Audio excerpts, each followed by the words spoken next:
quando Abraham Lincoln tornou-se presidente dos Estados Unidos. Seu pai fora sapateiro, e todo o Senado sentiu-se um pouco envergonhado de ter o filho de um sapateiro governando as pessoas mais ricas, as pessoas da classe alta, que se achavam superiores porque tinham mais dinheiro, porque pertenciam a famílias famosas de longa data. Todos no Senado estavam, de alguma forma, constrangidos, com raiva, irritados. Ninguém se sentia feliz com o fato de Lincoln ter se tornado presidente. Um homem, que era arrogante, burguês, levantou-se antes que Lincoln fizesse seu primeiro discurso, o discurso inaugural para o Senado, e disse: Senhor Lincoln, antes de começar, eu gostaria de lembrá-lo de que o senhor é filho de um sapateiro. E todo o Senado deu risada. Eles queriam humilhar Lincoln, não podiam derrotá-lo, mas podiam humilhá-lo. Mas era difícil humilhar um homem como Lincoln. Lincoln disse ao homem: Fico muito grato que tenha me lembrado do meu pai, que está morto. Vou sempre me lembrar do seu conselho.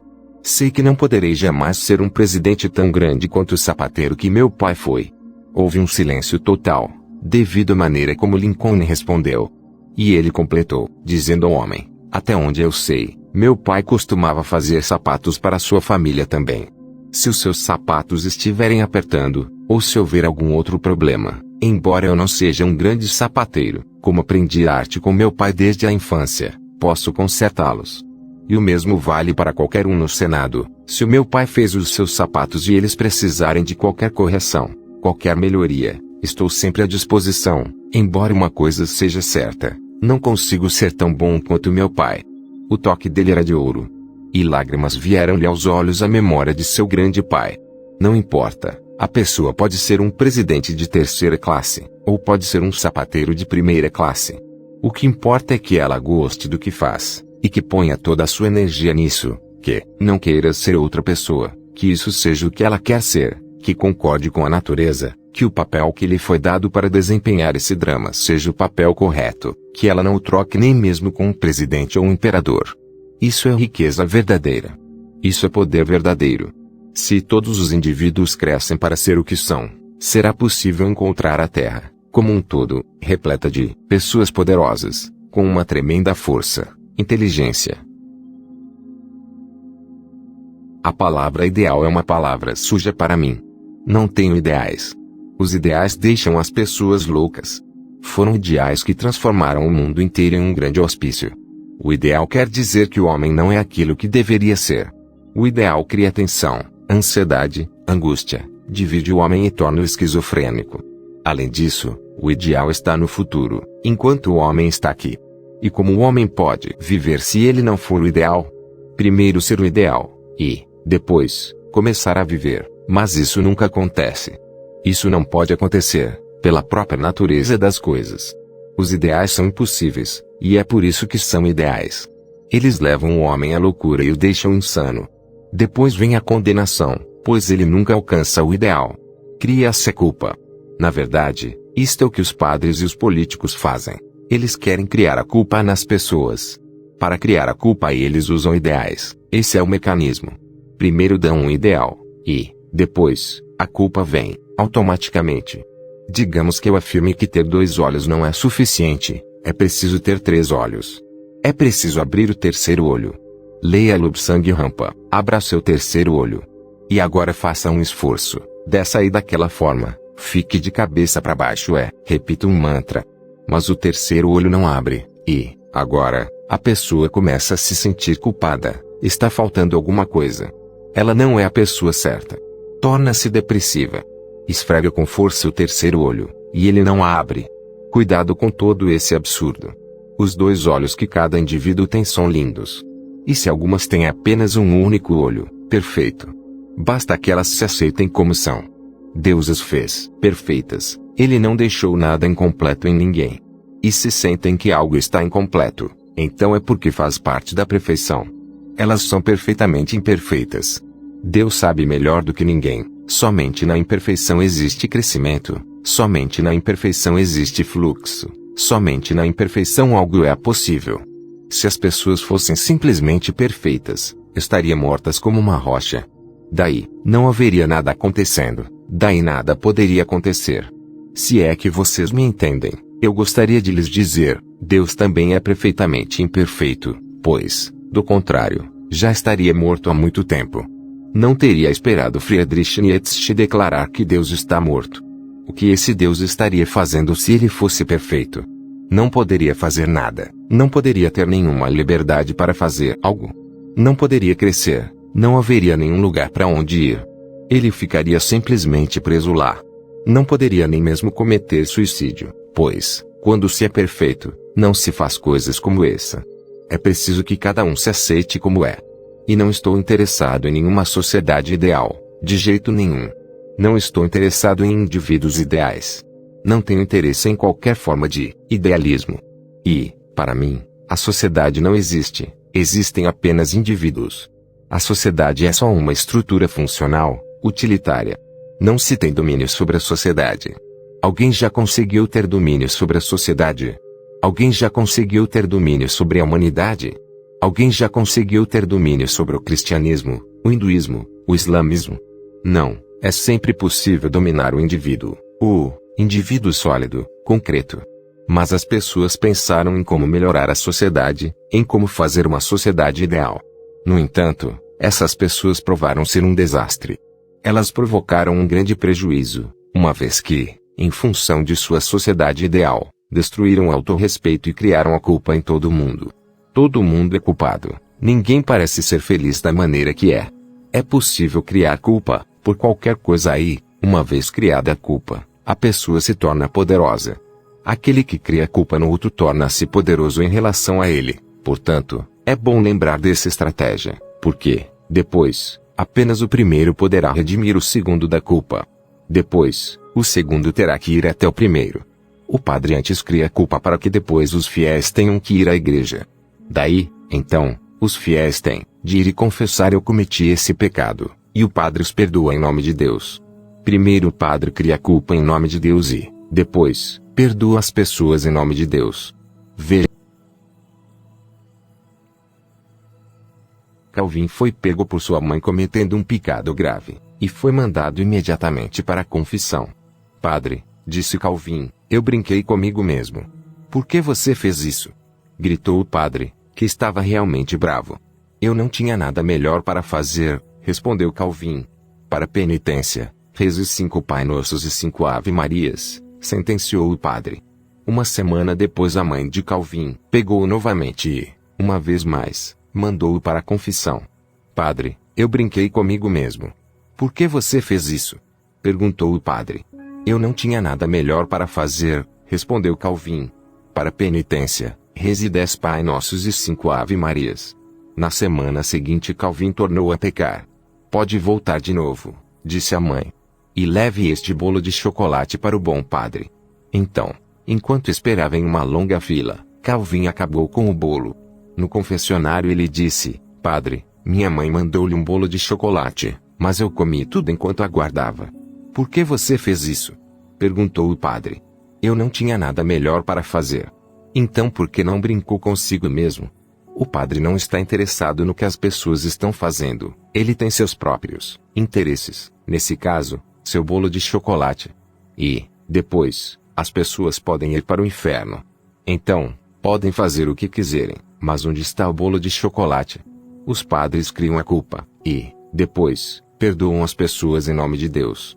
Transformam as pessoas em pecadoras, e depois dizem: agora venham para Cristo, Ele é o Salvador. Não há ninguém lá para salvar as pessoas, porque, em primeiro lugar, elas não cometeram nenhum pecado. Elas não precisam ser salvas. Não tenho interesse por nenhuma sociedade ideal. Por favor, abandonem esse sonho, pois isso tem criado grandes pesadelos no mundo. Lembre-se, nada pode acontecer agora em termos políticos. A política está morta. Não importa em quem votem, se de direita ou de esquerda, façam isso sem ilusões. É necessário renunciar à ideia de que algum sistema pode ser o salvador, seja o comunismo, o fascismo ou o gandhismo. Nenhuma sociedade pode salvar as pessoas, e nenhuma sociedade pode ser uma sociedade ideal.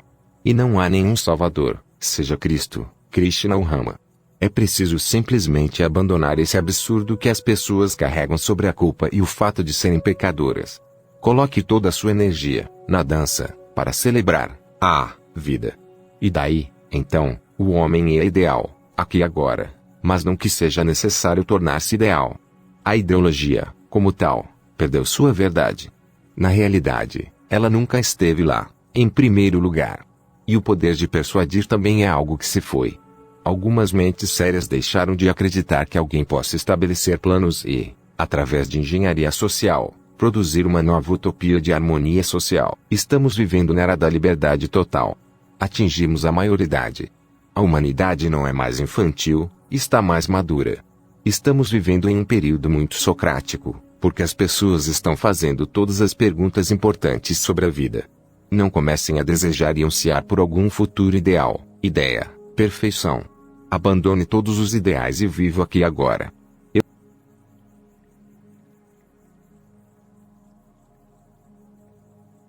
A humanidade nunca vai ser sã. A própria ideia da perfeição levou toda a humanidade a um estado de loucura. Pensar em termos de perfeição significa pensar em termos de ideologia, objetivos, valores, e o que se deve ou não fazer. As pessoas têm um determinado padrão a cumprir e, se caírem desse padrão, vão se sentir extremamente culpadas, pecadoras. E o padrão tende a ser definido de maneira tal que as pessoas não consigam alcançá-lo. Se puderem alcançá-lo, não será de muito valor para o ego. É por isso que a qualidade intrínseca do ideal perfeccionista é que ele deva ser inatingível, pois só então valerá a pena obtê-lo. É possível ver a contradição. E essa contradição cria uma esquizofrenia. As pessoas tentam fazer o impossível, sabendo perfeitamente bem que não vai acontecer, e que não pode acontecer, pela própria natureza das coisas. Se puder acontecer, então não se trata tanto de perfeição, e daí qualquer pessoa pode fazê-lo. Por consequência, não há muito alimento para o ego nisso. O ego não pode mastigar, não pode crescer. O ego precisa do impossível, mas o impossível, por sua própria natureza, não vai acontecer. Portanto, restam apenas duas opções. A primeira é começar a se sentir culpado. Se a pessoa é inocente, simples, inteligente, vai começar a se sentir culpada, e a culpa é um estado de doença. Não estou aqui para criar culpa em ninguém. Todo o meu esforço é para ajudar as pessoas a se livrarem de toda a culpa. No momento em que elas se livram da culpa, irrompe a alegria. E a culpa está enraizada na ideia de perfeição. A segunda opção é a seguinte: se a pessoa é astuta, então vai se tornar uma hipócrita, vai começar a fingir que obteve a perfeição. Ela enganará os outros e até mesmo tentará enganar a si mesma. Vai começar a viver ilusões, alucinações, e isso é muito profano, muito herege, muito doentio. Fingir, viver uma vida de pretensões, é muito pior do que a vida de um homem culpado. O homem culpado, pelo menos, é simples, mas o homem que finge, o hipócrita, o santo, o chamado sábio, o Mahatma, é um trapaceiro. Ele é basicamente desumano, e é desumano consigo mesmo, porque reprime a si mesmo, uma vez que esta é a única forma de fingir. Tudo que ele encontrar em si mesmo que vá contra a perfeição terá que ser reprimido. Ele ficará fervendo por dentro, cheio de raiva e de fúria. Sua raiva e fúria virão para fora de várias maneiras, seja com sutileza, seja de forma indireta, elas virão à tona.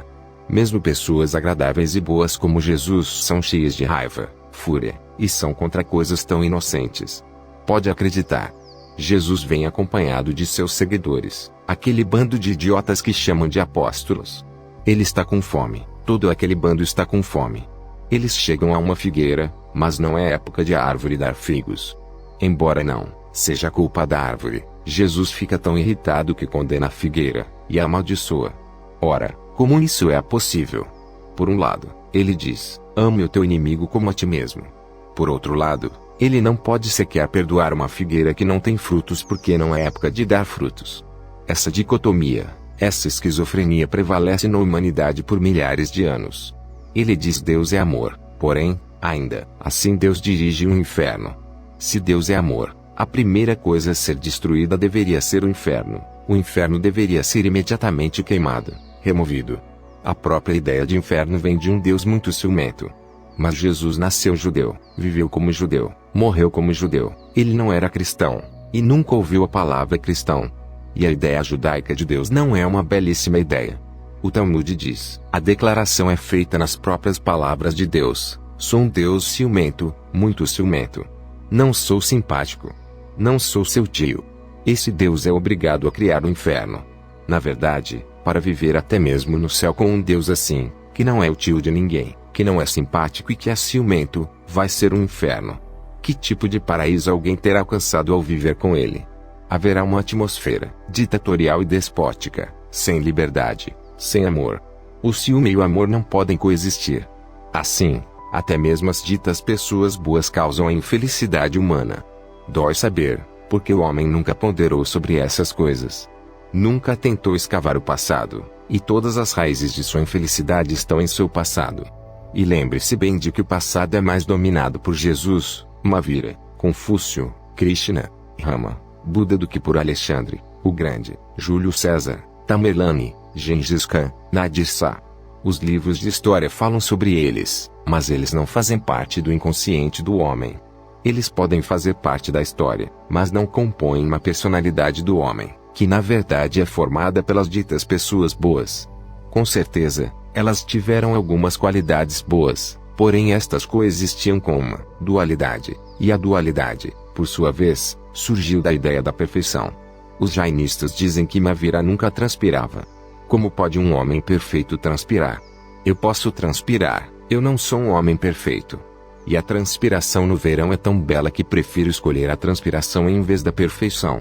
Afinal, um homem que não transpira simplesmente tem um corpo de plástico, sintético, que não respira, que não é poroso. O corpo inteiro respira, é por isso que o ser humano transpira, e a transpiração é um processo natural para manter a temperatura do corpo constantemente a mesma. Ora, Mahavira deve estar queimando por dentro como o diabo. Como ele vai conseguir manter constante a temperatura de seu corpo? Sem transpiração isso não pode ser feito, é impossível. Os jainistas dizem que, quando uma cobra feriu os pés de Mahavira, não foi sangue mas leite que escorreu de seus pés. Ora, escorrer leite só seria possível se os pés de Mahavira não fossem pés e sim seios, e um homem que tem seios nos pés deveria ser colocado em um circo. Essa é a ideia de perfeição. Um homem perfeito não pode ter uma coisa suja como sangue, uma coisa maldita como sangue, deve estar repleto de leite e mel. Mas imagine isso, um homem cheio de leite e mel vai feder. O leite vai coalhar e o mel vai atrair toda a espécie de mosquito e mosca, e o homem vai ficar completamente coberto de moscas. Não gosto desse tipo de perfeição. Mahavira é tão perfeito que não urina, não defeca, pois essas coisas são para os seres humanos imperfeitos. Não se pode imaginar Mahavira sentado em um vaso sanitário, é impossível, mas, então, para onde vai toda a sua merda? Então ele deve ser o homem mais enfesado do mundo. Li em publicações médicas sobre um homem, o caso mais longo de constipação, 18 meses. Mas esses médicos não estão cientes do caso de Mahavira. Isso não é nada, 40 anos. Esse é o período mais longo que qualquer homem foi capaz de controlar seu intestino. Isso é yoga real. O maior caso de constipação em toda a história do homem. E não acho que alguém vai derrotá-lo. Essas ideias estúpidas foram perpetuadas apenas para fazer a humanidade sofrer. Ao terem essas ideias na mente as pessoas vão se sentir culpadas por tudo. Amo este mundo porque ele é imperfeito. É imperfeito, e é por isso que está crescendo. Se fosse perfeito, teria morrido. O crescimento é possível somente se houver imperfeição. A perfeição significa um ponto final, a perfeição significa a morte definitiva, então não há nenhuma maneira de ir além dela. Gostaria que as pessoas lembrassem sempre que eu sou imperfeito, que todo o universo é imperfeito, e que amar essa imperfeição, alegrar-se com essa imperfeição, é toda a minha mensagem. KK